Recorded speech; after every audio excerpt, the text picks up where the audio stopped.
I don't know why I agreed to spend the weekend alone in that cabin. Maybe it was curiosity. Maybe it was a challenge to myself. Or maybe I just didn't think it through. Whatever the reason, I drove out to the site with a bag of supplies, expecting a quiet retreat away from the world.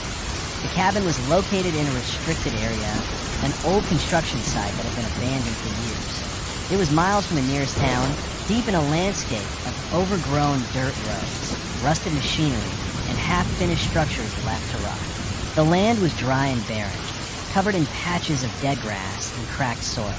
The cabin itself was one of the few buildings still standing. A small wooden structure with a slanted roof and boarded-up windows that I had to park my car a mile away and hike. The wind was strong, kicking up dust as I walked. The place had an unsettling silence, broken only by the occasional creak of metal shifting in the wind. Old signs warning of unstable ground and unsafe conditions were still posted along the road, faded but clear enough to read. It was obvious no one had been here in a long time.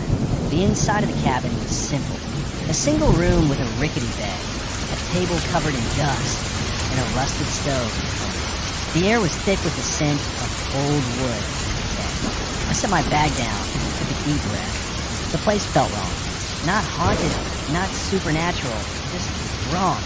That first night I couldn't sleep. The wind howled through the cracks in the walls, making the whole structure groan. Somewhere outside, metal banged against metal, like an old pipe shifting in the wind. It was a sound that didn't belong, a sound that made my skin crawl. At a key point, I heard something else.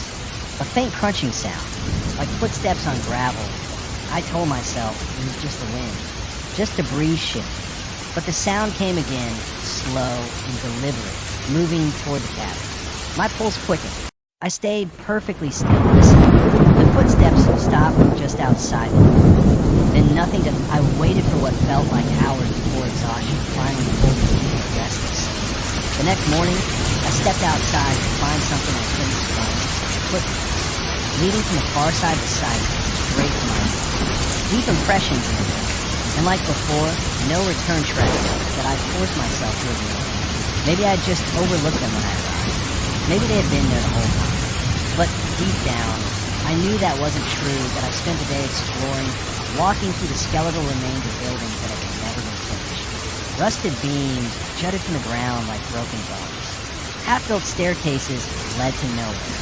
Heavy machinery sat frozen in time, covered in dust and rust.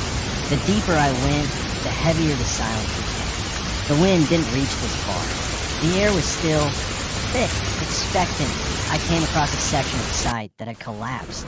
Massive cracks in the ground had caved in, leaving deep into the woods. The ground around them was unstable, shifting slightly. I stepped back, suddenly aware of how dangerous this place was. That night, I barricaded myself. I didn't care if it was paranoid. I wasn't taking any chances. The footsteps came again, slow, deliberate, moving through the dirt, stopping just outside.